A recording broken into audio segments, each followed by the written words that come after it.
გამარჯობა, თქვენ უყურებთ დღის ამბებს 4-ზე, რომელსაც თამარ ჩიხლაძე და ტელეკომპანია პირველის გუნდი წარმოგიდგენთ. თუშეთის გზაზე მანქანა გადავარდა, არის მსხვერპლი. საგანგებო სიტუაციების მართვის სამსახურის ინფორმაციით თუშეთში იმ ადგილზე, სადაც შემთხვევა მოხდა, სამაშველო ჯგუფები უკვე გასულები არიან.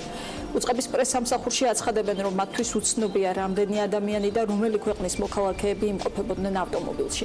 მათივე ცნობით, შემთხვევის ადგილზე მობილური კავშირი არ არსებობს და დამატებითი დეტალები ამ ეტაპზე უცნობია. როგორც ჩვენი კორესპონდენტი მიშა ხაჩიძე გვეუბნება, შემთხვევის ადგილიდან ავტოსაგზაო შემთხვევის შედეგად ერთი ადამიანია დაღუპული და ერთს დაზიანებებით სასწრაფოს გადაყავს ის ამ წუთებში.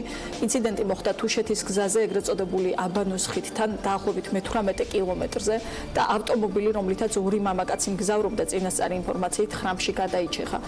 ადგილზე ამ დრომდე არიან სახანძრო სასწრაფო სამაშველო სამსახურები, მოკლედ პოლიცია მუშაობს ადგილზე და ეს გზა წვიმის შემდეგ დღეს კიდევ უფრო დაზიანებული იყო, ჩამოშლილი ლოდები ისედაც განადგურებულ მონაკვეთზე მოძრაობის საფრთხეს ქმნიდა. კახეთის გუბერნატორის ირაკლი ქადაგიშვილის ინფორმაციით, შემთხვევასთან დაკავშირებით ინფორმაცია მათ მიიღეს დაახლოებით საათნახევრის წინ და ამ წუთებში ცდილობენ სატრანსპორტო საშუალების ამოყვანას, ეს სამუშაო მიმდინარეობს ახლა და სავარაუდოდ ეს ადამიანები არიან ტურისტები. გუბერნატორი ამბობს, რომ შემთხვევა თუშეთისკენ მიმავალ გზაზე მოხდა, სადაც არის განსაკუთრებით ექსტრემალური რელიეფი. როგორც მოისმინეთ, ჩვენ გითხარით, რომ აქ მობილური კავშირი წვდომა დაკავშირება რთულია, თუმცა ჩვენ მოგვიანებით მოვისმენთ ინფორმაციას ირაკლი ქადაგიშვილისგან და ვეცდებით დაუკავშირდა ჩვენ ჟურნალისტს მიხეილ ხაჩიძეს, რომელიც ასევე დროდადრო გვაწვდის ინფორმაციას შემთხვევის ადგილიდან, ჩვენ დავუბრუნდებით ამ თემას გამოშვების მსვლელობისას. ახლა კი დღის სხვა მთავარ ამბავზე გიამბობთ. თბილისი პრაიდი ღირსების მარშისთვის ემზადება. ორგანიზაცია, რომლის სიმბოლოა კინტო ცისარტყელას დროშით, აპირებს პრაიდი ჩაატაროს მიუხედავად ქართული მარშის მუხარისა, მიუხედავად ეკლესიის წინააღმდეგობისა და მიუხედავად შინაგან საქმეთა სამინისტროს უარისა იმ მიზეზით, რომ ვერ დაიცავს მათ უსაფრთხოებას. 15 წუთიან მსვლელობაში მონაწილეობას მიიღებენ არა მხოლოდ ქვიერ ადამიანები, არამედ მათი მშობლები, მხარდამჭერები. ჩვენ ვართ თქვენ, ეს არის მთავარი სათქმელი, რაც ლგბტ ადამიანებს აქვთ განსხვავებული და თანასწორი ადამიანების მიმართ.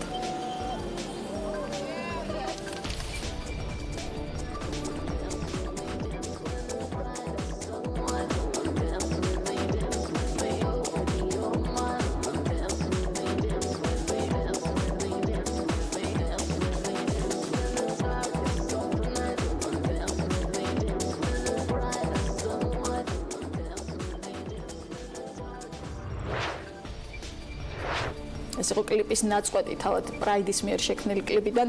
დღეს საპატრიარქომ უპასუხა ამ ადამიანებს, რომ არ უნდა წახალისდეს მსგავსი აქტივობები, ასეთი განცხადება გავრცელდა ამ მოწოდებით. ეკლესია ხელისუფლებას მოუწოდებს, რომ არ დაუშვან ღონისძიების ჩატარება, რომელიც გამოიწვევს საზოგადოებრივ შფოთს. მიმართვის ადრესატები არიან საელჩოები, საერთაშორისო ორგანიზაციები, სახალხო დამცველი და სხვა ინსტიტუციებიც. მათ საპატრიარქო თხოვს, რომ გამოიჩინონ უფრო ფრთხილი დამოკიდებულება ქართველი ხალხისთვის მეტად მგრძნობიარე საკითხისადმი და ნუ წაახალისებენ მსგავს აქტივობებს.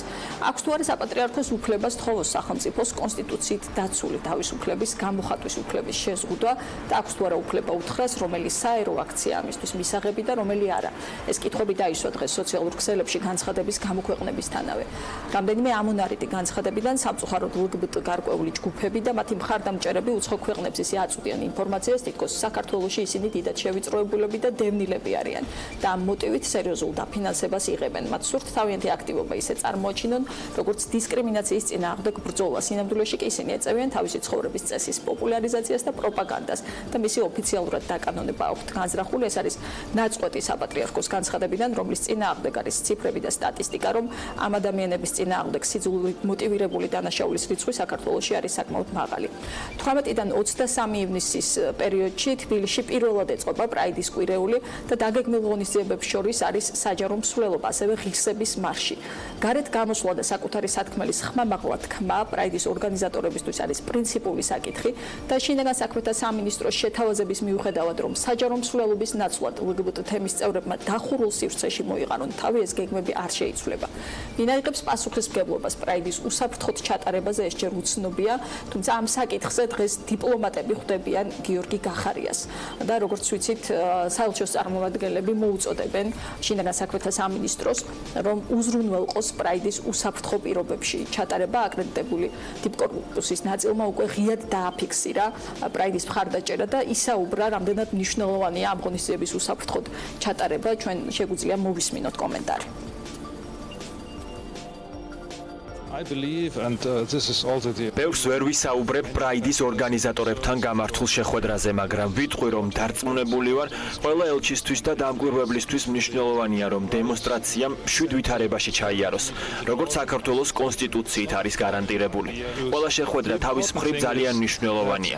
მოუთმელად ველი ჩემს შემდეგ შეხვედრას შინაგან საქმეთა მინისტრთან. დარწმუნებული ვარ, ყველას, ვინც ამაზე მუშაობს, იგივე ინტერესი აქვს. რაც შეეხება საერთაშორისო მხარდაჭერას, 31 მაისს შეერთებული შტატების პრეზიდენტმა დონალდ ტრამპმა ლგბტ ადამიანებს გამოუცხადა მხარდაჭერა და მან ჰომოსექსუალობის დეკრიმინალიზაციის გლობალურ კამპანიაში ჩასართავად გამოიწვია ყველა სახელმწიფო. ეს კომენტარი საქართველოში ამერიკის საელჩომ გავრცელა 13 ივნისს. ლგბტ პრაიდის თვეს ჩვენ ვზეიმობთ და მივესალმებით ამ ადამიანების განსაკუთრებულ წვლილს ჩვენი დიდი სახელმწიფოს წინაშე. მოდით სოლიდარობის ნიშნად გვერდით დავუდგეთ იმ უამრავ ადამიანს, რომელიც ცხოვრობს ქვეყნებში, სადაც სჯიან, აპატიმრებენ და სიკვდილსაც უსჯიან სექსუალური ორიენტაციის გამო. ეს არის დონალდ ტრამპის განცხადება. და საინტერესო კიდევ ერთი ფაქტი, რომ თბილისი პრაიდს დროში დაემთხვა მართლმადიდებლობის ასამბლეა. 19-დან 22 ივნისის ჩათვლით საპარლამენტთაშორისო ღონისძიებას დედაქალაქი უმასპინძლებს. დელეგაციის ხელმძღვანელი იქნება ზაქარია ქუცნაშვილი. საქართველოს 2013 წლიდან მონაწილეობს ამ ღონისძიებაში და ქვეყანაში 4 კონტინენტიდან 23 ქვეყნის დელეგატები ჩამოვლენ.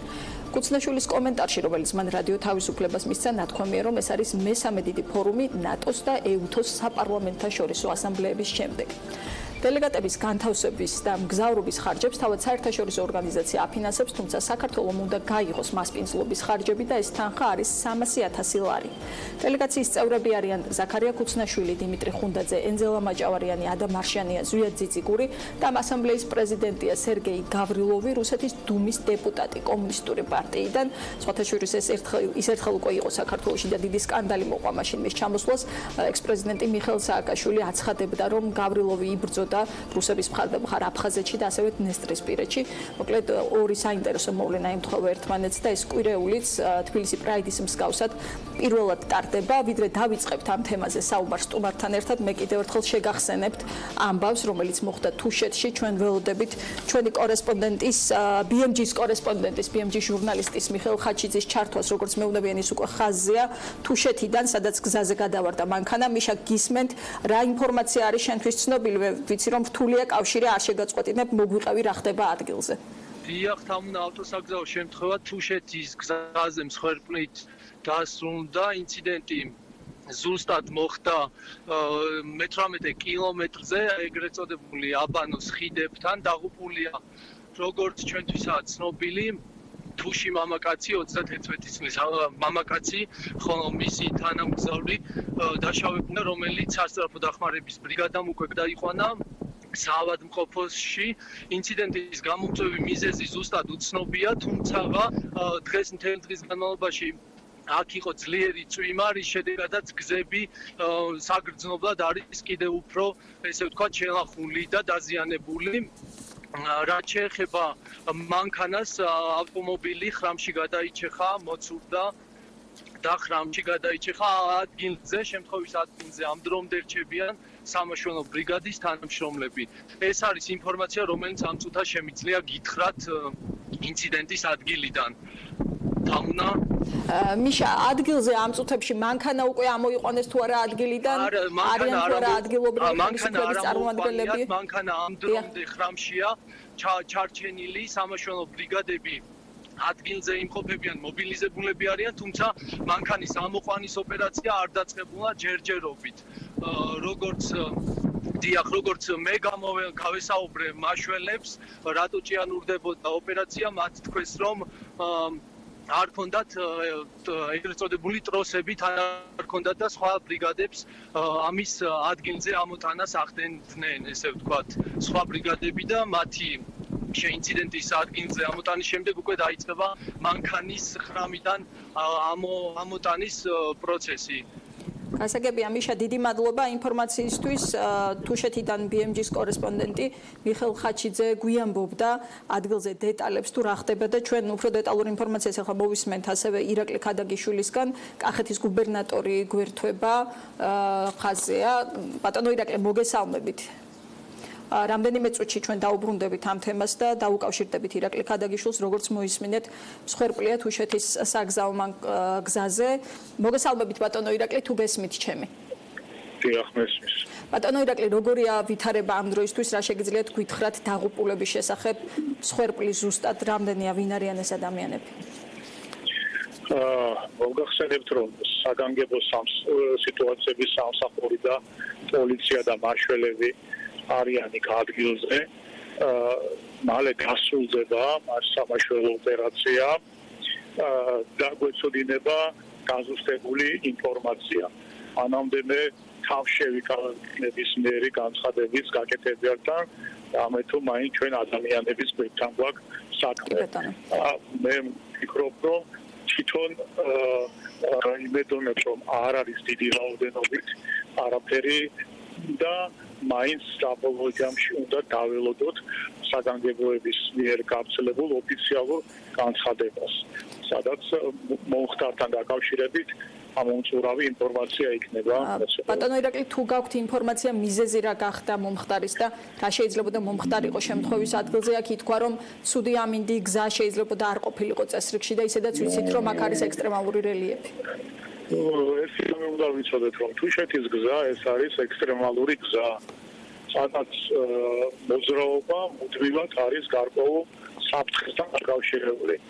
ამიტომ ყველა მოძრაობს სჭირდება განსაკუთრებული სიფრთხილე, განსაკუთრებული მომზადება, რომ ეს გზა გაიაროს. ამასთან ერთად, რა თქმა უნდა, გაუარესებული ამინდის პირობებით სიძავს ხოლმე ამისათვის რთული გზის კიდევ უფრო გათვალებას. ეს უნდა ყველა ვინც ამ გზით სარგებლობს, ასე ვთქვათ, გათვალისწინებული კონტექსტი. ბატონო ირაკლი, თავი შეიკავეთ დაღუპულებზე საუბრისგან, მესმის სრულიად ვიზიარებ თქვენ სიტყვებს, რომ შესაძლოა ალბათ არ იცოდნენ ოჯახის წევრებმაც. გადარჩენილებზე რა შეგიძლიათ გითხრათ, სამედიცინო დახმარება რამდენ ადამიანს სჭირდება, იქ მოვისმინეთ თითქოს სასწრაფომ გადაიყვანა ერთი ადამიანი შემთხვევის ადგილიდან დადასტურება თუ შეგიძლიათ ამ ინფორმაციის. მე შეგნებულად არ მსურს ამ დეტალებში შევიდე, იმიტომ რომ ყველა ეს ინფორმაცია მაინც არის საბოლოო ჯამში გადაუმოწმებელი, სანამ საგანგებოები ოფიციალურად არ იტყვია ვითარებას, მანამდე ეს იქნება მაინც გარკვეული აჟიტაცია. დიდი მადლობა. დიდი მადლობა. კახეთის გუბერნატორს ირაკლი ქადაგიშვილს უსმენთ პირდაპირ ეთერში და ამ თემას ბუნებრივია დაუბრუნდება ტელეკომპანია პირველის საინფორმაციო სამსახური და უფრო მეტ დეტალს გეტყვით და გიამბობთ ადგილიდან თუ რა მოხდა თუშეთის ავტომობილო გზაზე.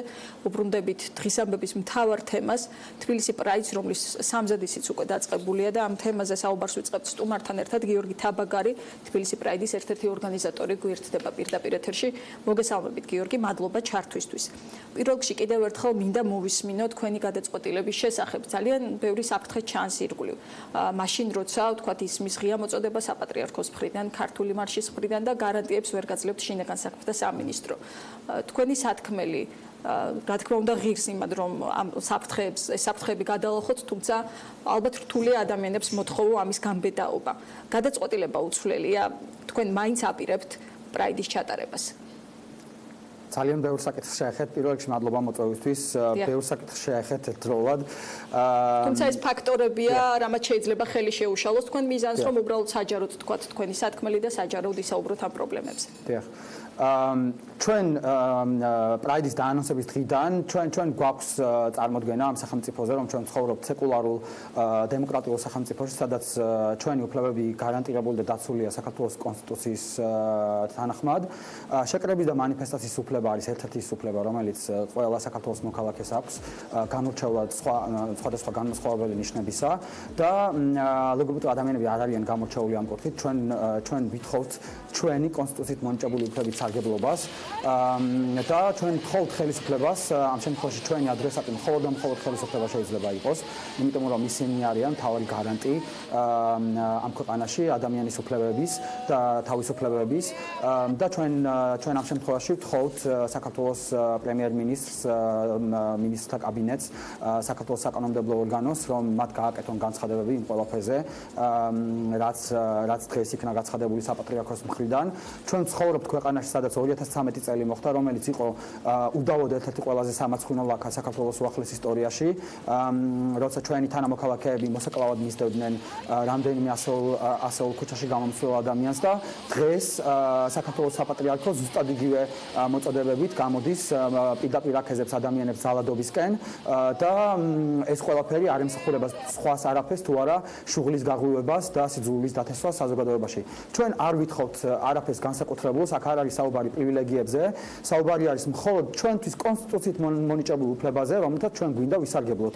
ეს ყველაფერი რასაც ამბობთ, ეს არის ნამდვილად 2-2-4, ჩვენ გვესმის. არ არის ეს 2-2-4 სამწუხაროდ ჩვენ მესმის ფურცელზე კონსტიტუციაში გაწერილი უფლება და მაგალითად თქვა მე გეთანხმებით, რომ ეს 2-2-4 და ასე უნდა იყოს, ალბათ უნდა გეთანხმებოდეთ ხელისუფლება, თუმცა თქვენც თქვით, რომ გესმით, რომ ამ სეკულარული სახელმწიფოს შინაგან საქმეთა სამინისტრო მაგალითად გეუბნებათ, რომ ჯობია არასაჯარო სივრცეში, დახურულ სივრცეში ჩატარდეს მაგალითად აქტივობა, ნუ თქვენ გესმით საფრთხეები, ამაზე საუბრობდით ახლა ამ წუთებში. მზად ხართ, რომ ამ საფრთხეებს დაახვედროთ მაინც თქვენი გამბედაობა და თქვენი გზავნილებით ამამად, მზად ხართ ამისთვის. ჩვენ ვაგრძელებთ ჩვენი გეგმის მიხედვით მუშაობას, იმის მიუხედავად თუ რა განცხადებები გაკეთდა შინაგან საქმეთა სამინისტროს ან სხვადასხვა გავლენიანი პოლიტიკური ინსტიტუციების მხრიდან, საპატრიარქო ამ შემთხვევაში პოლიტიკური აქტორი არის, მათ შორის ჩვენ საქმეში კონკრეტულად. ჩვენ არ ვაპირებთ გეგმის შეცვლას, ჩვენ არ გგონია რომ ცხოვრობთ იმ სახელმწიფოში, სადაც ჩვენი უფლებები უნდა დავთმოთ და უნდა მივცეთ რუსეთის მიერ მართულ ძალებს, რომ გამარჯვება მოიპოვონ ჩვენზე და სახელმწიფოზე. აქ არ არის საუბარი მხოლოდ ერთ კონკრეტულ ჯგუფზე, აქ საუბარი არის სახელმწიფოს ინტერესებზე და იმ ინტერესებზე, რომელსაც რუსეთი ატარებს საქართველოში და ჩვენ ამ შემთხვევაში ჩვენი სახელმწიფო უნდა იყოს მოწოდების სიმაღლეზე, ისინი უნდა იცავდნენ ადამიანის უფლებებს და დღეს საქართველოში LGBT უფლებებზე და კონკრეტულად თბილისი პრაიდის შეკრების და მანიფესტაციის უფლებაზე გადის დემოკრატიის ზღვარი. ეს არის ტესტი საქართველოს ხელისუფლებისთვის, რომ მათ დაამტკიცონ, რომ ისინი მართლა არიან მოწოდებული ევროპასთან ინტეგრაციაზე, ნატოში ინტეგრაციაზე და ეს არ არის რაღაც ლიტონის სიტყვები, რომელიც მხოლოდ იმისთვის ითქმება ხოლმე, რომ თავი მოვაწონოთ დასავლეთს.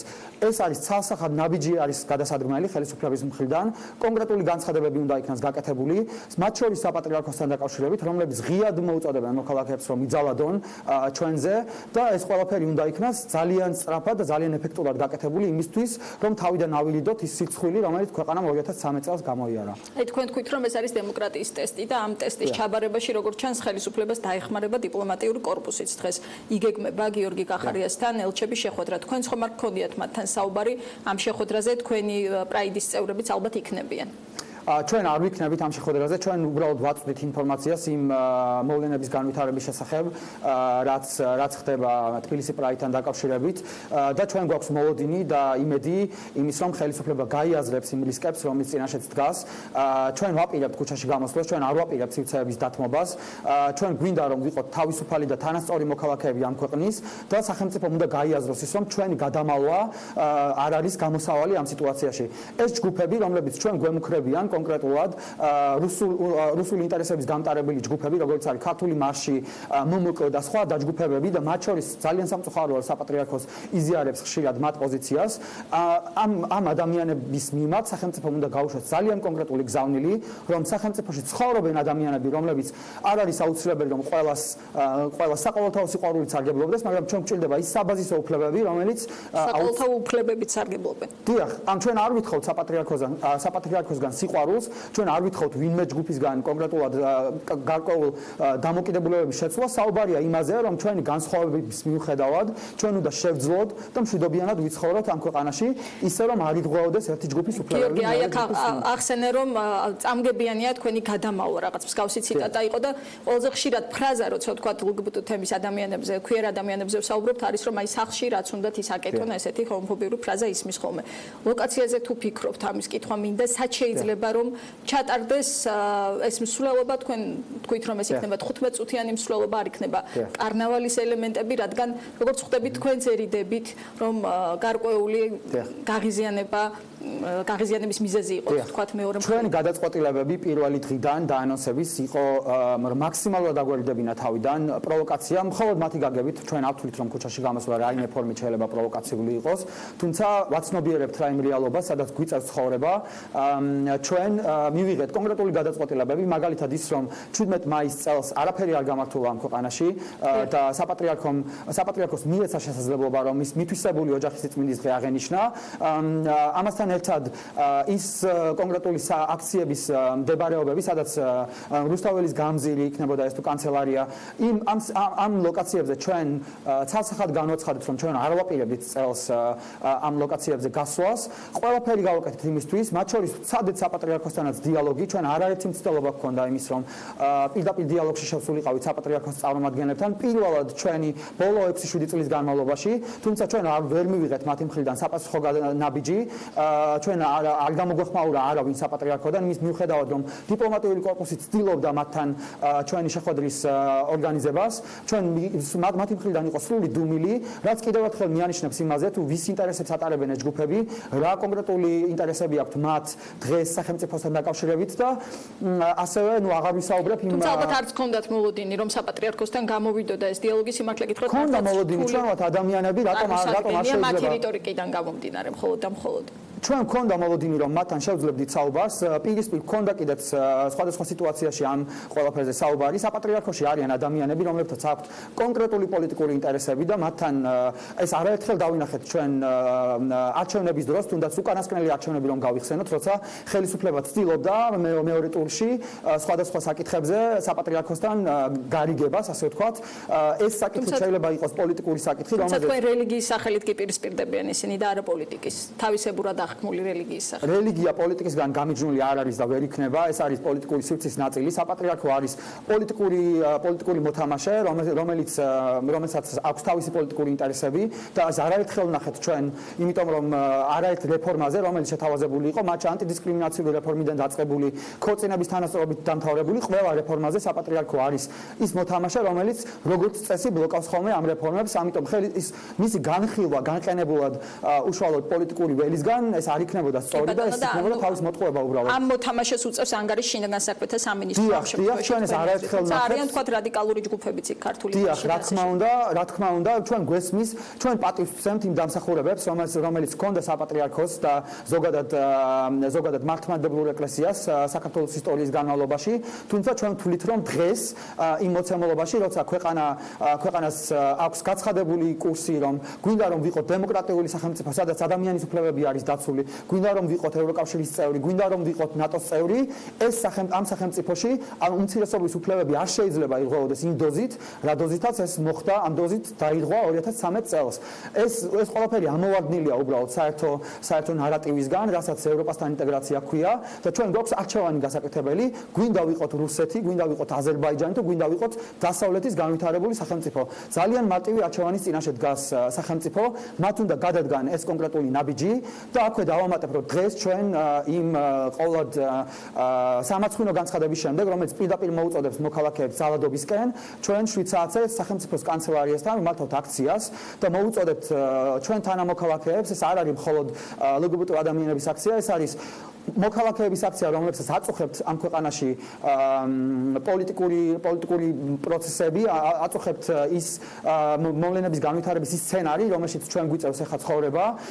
თეოკრატიის სერიოზული საფრთხეები არის, როცა სახელმწიფოს საქმეებში საპატრიარქოს განცხადება გახდა მიზეზი ამ აქციის, რომელიც დღეს ჩატარდება. კონკრეტულად საპატრიარქოს განცხადების წინააღმდეგ კიდევ ერთხელ თქვენი უფლებების გამოხატვის თავისუფლების მოთხოვნით იმართება ეს აქცია, როგორც დიახ, აქ საუბარი არ არის, ჩვენ არ ვესაუბრებით საპატრიარქოს, ჩვენი ადრესატი არის სახელმწიფო, ვისაც ევალება ამ შემთხვევაში პირველ რიგში დაიცვას ადამიანების შეკრების და მანიფესტაციის უფლება და ჩვენი უსაფრთხოება, საპატრიარქო არ არის ის ინსტიტუცია, ვისაც ევალება დაიცვას თითოეული ადამიანის შეკრების და გამოხატვის თავისუფლება.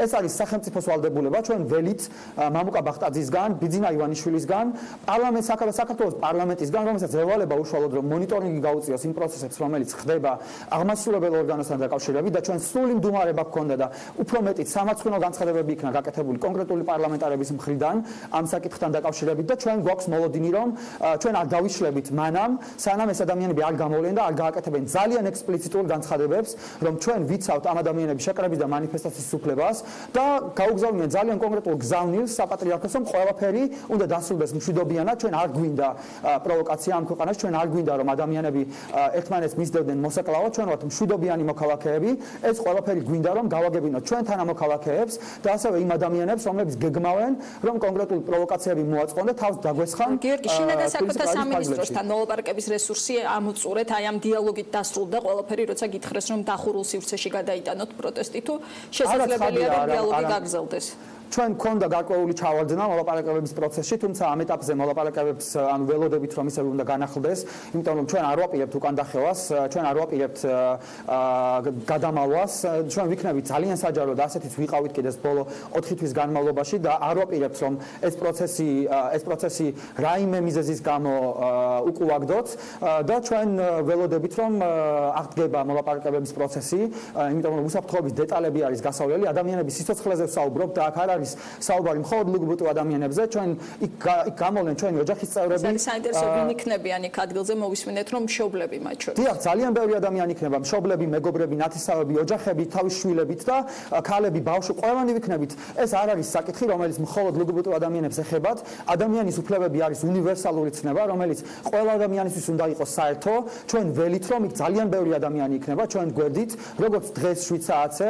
ეს არ არის მხოლოდ ერთი კონკრეტული ჯგუფის პრობლემა. ეკლესია ბოლო წლების განმავლობაში ავიწროვებდა სხვადასხვა ჯგუფებს, საუბარია უმცირესობებზე, მიგრანტებზე, ქალებზე, ეთნიკურ უმცირესობებზე, რელიგიურ უმცირესობებზე. ეს ძალიან ფართო საკითხი არის, რომელიც მხოლოდ ჩვენ კონკრეტულ პრობლემაზე არ გადის და აუცილებელია, რომ სახელმწიფომ სეკულარიზმის პრინციპების ფარგლებში ჩვენ ერთხელ და სამუდამოდ გახდეს ეს გასაგები, რომ ჩვენ ვართ სეკულარული სახელმწიფო, სადაც სახელმწიფო არის პასუხისმგებელი კონკრეტულ საკითხებზე, თუ ვართ თეოკრატიული სახელმწიფო, სადაც საქართველოს პატრიარქი ან კონკრეტული რელიგიური ჯგუფები იღებენ გადაწყვეტილებებს იმაზე თუ რა პროცესები უნდა მიმდინარეობდეს ქვეყანაში. ძალიან მარტივად არის საკითხი, ეს ჩემთვის შავი და თეთრია.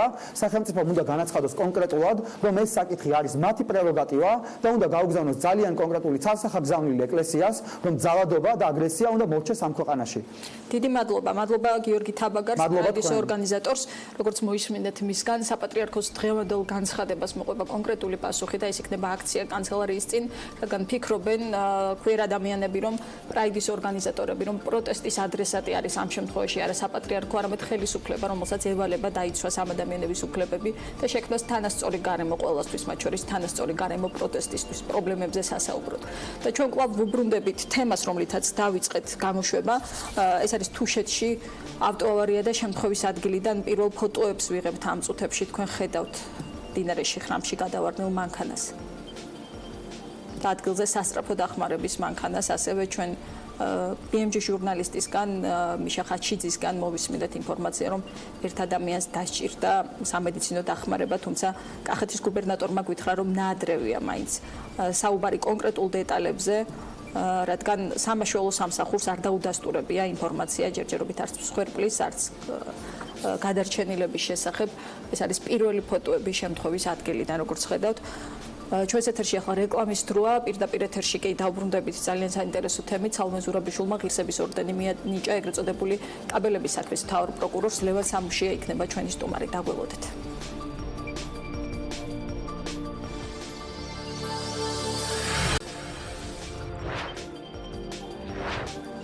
დღის ამბები რეკლამის შემდეგ პირდაპირ ეთერში ბრუნდება. ეგრეთ წოდებული კაბელების საქმის მთავარი პროკურორი ნინო აღლემაშვილი ერთ-ერთია იმ 4 პროკურორს შორის, რომელსაც საქართველოს პრეზიდენტმა 2 კვირის წინ ღირსების ორდენი გადასცა.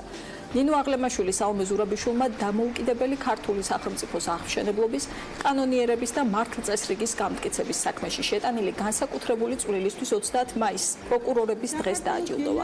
მასთან ერთად ღირსების ორდენები გადაეცათ საქართველოს გენერალური პროკურატურის საგამოძიებო ნაწილის უფროსის მოადგილეს რევაზ ბაღაშვილს, პროკურორის მოადგილეს გიორგი გოგაძეს და ოზურგეთის რაიონულ პროკურორს.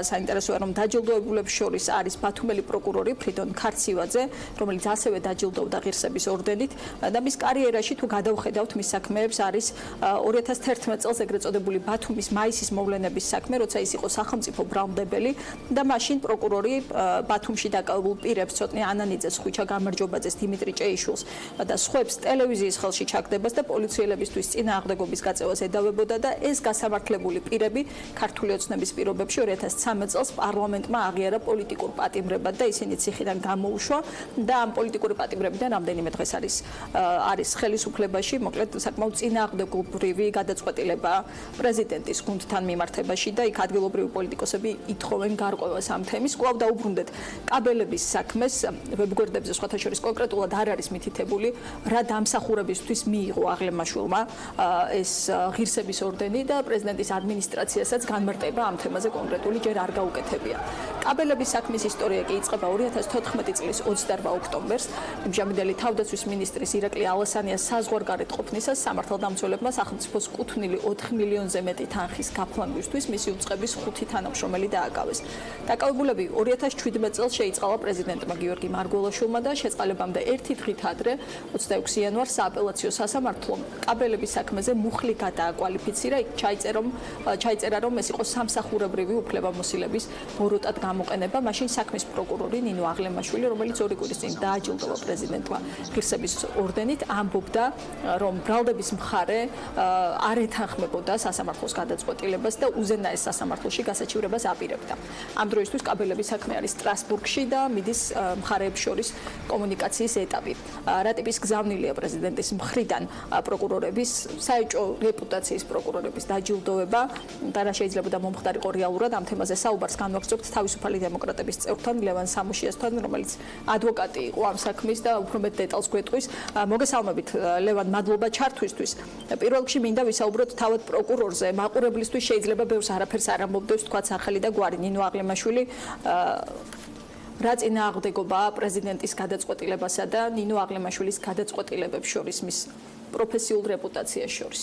მოგესალმებით და მადლობა მინდა გადაგიხადოთ მოწვევისათვის. აქ მარტო ერთ კონკრეტულ პროკურორზე მე არ შევაჩერებ ამ შემთხვევაში ყურადღებას, ბუნებრივია ქალბატონ აღლემაშვილზეც ვისაუბრებთ. აქ არის მთავარი რამ გზავნილი ხელისუფლებისა, განვილი ხელისუფალის, თუ ვინ შეიძლება დაჯილდოვდეს და საჩუქრდეს მსახურებისათვის და სამსახურისათვის და აქ შეიძლება ვთქვათ, რომ ძალადობრივი სისტემა აჯილდოვებს თავის მსახურებს, ძალადობრივი სისტემის მსახურებს და ერთ-ერთი დაჯილდოების ამ შემთხვევაში ეტაპი იყო, წინა დაჯილდოებებზეც გეტყვით, ოღონდ სხვადასხვა სახის დაჯილდოებები იყო იქა.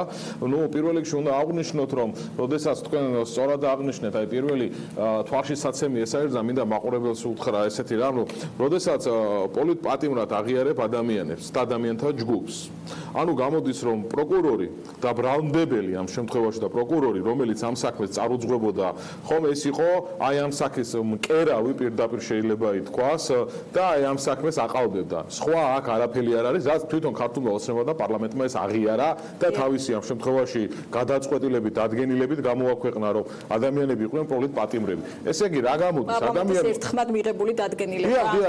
დიახ. ანუ ესე იგი, რა გამოდის?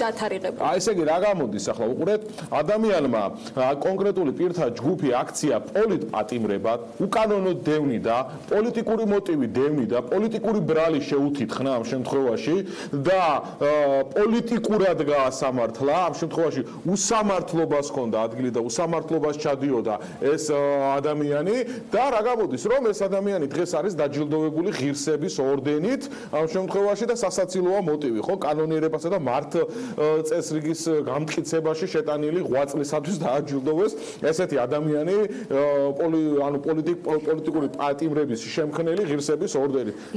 ხელისუფლება წინააღმდეგობაა, რომ ხომ არ მარტოვებს ეს მართლა ძალიან დაუჯერებელი ამბავი, რომ პოლიტპატიმრად აცხადებს თქვა პარლამენტი და შემდეგ პრეზიდენტი აჯილდოებს ამ საქმის პროკურორს. ხო მარტოვებს იმის შანსს, რომ იყოს შეცდომა და მართლა წარმოეძიებინათ ინფორმაცია, იმიტომ რომ თქვა კაბელების საქმე რომ ყოფილიყო მარტო, ეს კითხვა ალბათ არ გამიჩნდებოდა, მაგრამ აქ შეცდომა არის შანსი რომ იყოს გაუგებრობა. აქ შეცდომა გამორიცხულია პირველ რიგში, ეს არის წარდგინება იქნება გაკეთებული პროკურატურიდან, ახლა პროკურატურაში თუ შეცდომი წარადგინეს ვიღაცა და ვინც ჯერჯერობით არ უნდა მუშაობდეს ეს ადამიანი პროკურატურაში, აი აქედან დავიწყოთ. ადამიანმა, რომელმაც პოლიტპატიმრები შექმნა, ადამიანმა, რომელმაც პოლიტიკურად დევნიდა ადამიანებს, მეტი რა შეიძლება იყოს, ხო, პოლიტიკური მდევნელი იყო და პოლიტიკურად ჩასვა ეს ადამიანები და აყურყუტებდა ციხებში ტყუილა უბრალოდ, ეს ადამიანი დღეს ისევ პროკურორია და სხვებს უდრიანს სამართალს, ხო, ეს ერთი. და ახლა ვინმეს გვიკვირს, რომ შემდგომ ეს ნაბიჯი იქნა გადადგმული, არანაირი, მე არ გამიკვირდება, თქვი აღნიშნე დღესაც თქვენს ტელევიზიის ამ შემთხვევაში ეთერში კომენტირებისას, რომ არ გამიკვირდება ცოტა ხანში ლევან მურუსიძეც რაიმე უფრო აღმატებული და ჩინჩალაძეს რაიმე აღმატებული მედლით და ორდერით დააჯილდოვონ, ვინაიდან ერთხელ ნახეთ, რომ შავგულიძე გამოიყვანა ივანიშვილმა ანტიგმირად და მურუსიძე გმირად, ანუ არაფორმალურად მურუსიძე უკვე გმირად ყავს ამ ხელისუფლებაში შერაცხული და აქედან გამომდინარე არც ეს გამიკვირდება, რომ ეს იყოს. ახლა რაც შეეხება კაბელების საქმეს, ხო?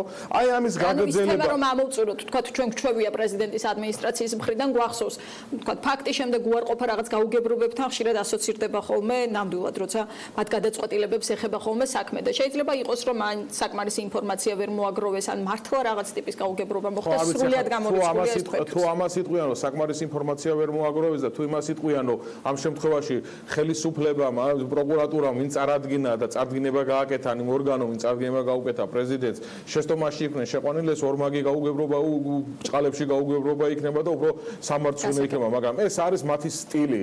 მინდა გითხრათ, ეს არის სტილი იმისა, რომ ეს არის წახალისება ამ ადამიანების და მესიჯის, არის გზავნილის გაგზავნა სხვა სახელმწიფო სისტემაში მსახური ადამიანებისათვის, რომ თუ რა სახის მსახურება და რა სახის სამსახური შეიძლება იქნას დაჯილდოვებული, წახალისებული და ვინ შეიძლება იქნეს დაწინაურებული. აი ეს არის მთავარი გზავნილი ამ შემთხვევაში და ეს გზავნილი იქნა გაჟღერებული. მე გეტყვით, ეხლა საუბრობდი დაწინაურებაზე, ხო? სხვა დაჯილდოებები. ხო, სხვა დაჯილდოებებზე საუბრობდით, არა? მოდით ასე ვისაუბროთ. აი დაჯილდოებული არ არის ბატონი მურუსიძე უადო მოსამართლეობით? დაჯილდოებული არ არის ჩინჩალაძე უადო მოსამართლეობით? კაბელების საქმის მოსამართლე და აპელაციაში დააწინაურეს და შემდეგ უადო მოსამართლედ დანიშნეს ბუგიანიშვილი. დაწინაურებული არ არის? დაჯილდოებული არ არის? საინტერესოა რომ კონკრეტულად პრეზიდენტის გადაწყვეტილება. ხო, გასაგებია, მაგრამ პრეზიდენტს სხვა ტიპის მოვლენა. ჩვენ კარგად ვიცით პრეზიდენტის არავინ არაფერს არ ეკითხება საერთოდ და ეს კიდე ცალკე საკითხია და ცალკე უბედურება ამ ქვეყნის რომ მარიონეტი ყავს პრეზიდენტად, მაგრამ ეს იქით იყოს. ამ შემთხვევაში სულ ორი კვირის უკან ვნახეთ, რომ გირგვლიანის საქმის მეორე მოსამართლე ქალბატონი გიგიტაშვილი დანიშნეს უადო მოსამართლედ და რაიმე უნდა გაგვიკვირდეს ამ ხელისუფლების დღეს. ნინო აღლემაშვილზე ვისაუბროთ. ახლა აღლემაშვილს რაც შეეხება კაბელების საქმესთან დაკავშირებით. კონკრეტულად კაბელების საქმეზე რა ტიპის გზავნილი იყო ეს პრეზიდენტის? ხო, არა, პრეზიდენტის და საერთოდ ხელისუფლების მხრიდან საერთოდ გზავნილი არის შემდეგი სახე. როგორც წინა შემთხვევაში ქარცივაძესთან დაკავშირებით კაბელების საქმეში მე ვიყავი ჩართული როგორც ადვოკატი, იცით ალბათ და აქედან გამომდინარე შემიძლია გითხრათ სრული პასუხისმგებლობით, რომ ეს საქმე იყო თავიდან ბოლომდე პოლიტიკურად მოტივირებული საქმე და თუ ვინმეს მედალი, ორდენი ქონდა გადასაცემი, კაბელების საქმის მჟავრდებულები იყვნენ და პატიმრები, რომლებმაც სახელმწიფოსთვის მნიშვნელოვანი საქმე გააკეთეს და აქ პირიქით ხდება. ხედავთ, რომ ისინი არიან ამ შემთხვევაში, როგორც პირველ შემთხვევაში ვახსენე შავგულიძე, ანტიგმირი, მურუსიძე გმირი, ამ შემთხვევაში ისინი არიან ანტიგმირები და ჯილდოს კიდევ აჯილდოებენ ადამიანს. აქ არ არის მხოლოდ და მხოლოდ საუბარი ვინმე ახლა მე არა ვარ იმ აზრისაგან შორსავა, რომ ან ერთი პროკურორი ან მეორე პროკურორი დამოუკიდებლად ღებულობს გადაწყვეტილებას. არა, ეგ არის სისტემა, ამ სისტემის მსახურები არიან ეს ადამიანები, გამორჩეული მსახურები, გამორჩეული მსახურებით არიან ამ შემთხვევაში გამორჩეულნი და აი ამ სისტემა თავის მსახურებს ამ შემთხვევაში ახალისებს, აჯილდოებს და გზავნის უგზავნის სხვა ადამიანებს. თორე ახლა კაბელების საქმესთან დაკავშირებით პირდაპირ შემიძლია გითხრათ, რომ ეს იყო გამოგონილი ბრალი და ამ გამოგონილი ბრალზე არა მარტო ქალბატონი აღლემაშვილი, სხვა ორი პროკურორიც იყო და თლიანად პროკურატურა და არაფორმალური მმართველი ივანიშვილიც ამ საქმეში იყო ჩართული, თეთრ შავზე გვეუბნებოდნენ.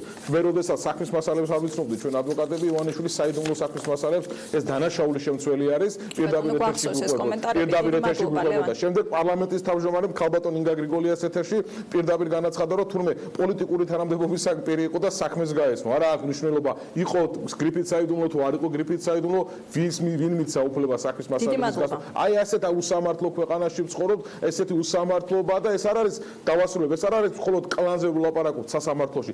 ქვეყანაში არის ზოგადად კლანური მართლობა. როგორც აღმასრულებელ ხელისუფლებაში, ისევე საკანონმდებლო ხელისუფლებაში, ასევე სასამართლო ხელისუფლებაში ჩაბუდებული და ფეს გადმული არის კლანი და ქვეყანაში არის კლანური მართლობა. აი ეს შეიძლება ლევან სამუშიას ნახოთ როგორი იქნება პრეზიდენტის ადმინისტრაციის პასუხი დაჯილდოებული ადამიანების შესახებ და როგორი იქნება განმარტება და გამოშვების ბოლოს კიდევ ერთხელ თუშეთში მომხდარი ავტოავარიის შესახებ თქვენ ხედავთ ფოტოებს თუ რა მოხდა მე-18 კილომეტრზე ეგრეთ წოდებული აბანოს ხიდთან მანქანა გადავარდა და ჩვენ გვაქვს ინფორმაცია სავარაუდო მსხვერპლის შესახებ თუმცა ჩვენი ჟურნალისტი აზუსტებს ადგილზე ამ ინფორმაციას და როგორც ხედავთ სასწრაფო დახმარების მანქანა ადგილზე მისული და ერთი ადამიანის გადარჩენას ცდილობდნენ ასეთია წინასწარი ინფორმაცია რომელიც ჩვენ გვაქვს მომხდარი ინციდენტთან დაკავშირებით კიდევ ერთხელ ვიტყვი რომ ხრამში გადაიჩეხა მანქანა ადგილზე სამაშველო სახანძრო სასწრაფო პოლიცია მობილიზებული რჩება ადგილზე ამ დრომდე და ეს გზა წვიმის შემდეგ თუშეთის გზა რომელიც ისედაც გამოირჩევა ექსტრემალური რელიეფით დღეს იყო კიდევ უფრო დაზიანებული და ჩამოშლილი ლოდები ისედაც განადგურებულ მონაკვეთზე ქმნიდა მოძრაობის საფრთხეს ამ თემაზე მეტ დეტალს თქვენ უკვე მოისმენთ დღის ამბებში თავარ საინფორმაციო გამოშვებაში დღის ამბები 4-ზე კი ამით დასრულებულია მანამდე თქვენ წინ გელით პირველები მე დროებით გემშვიდობებით ნახვამდის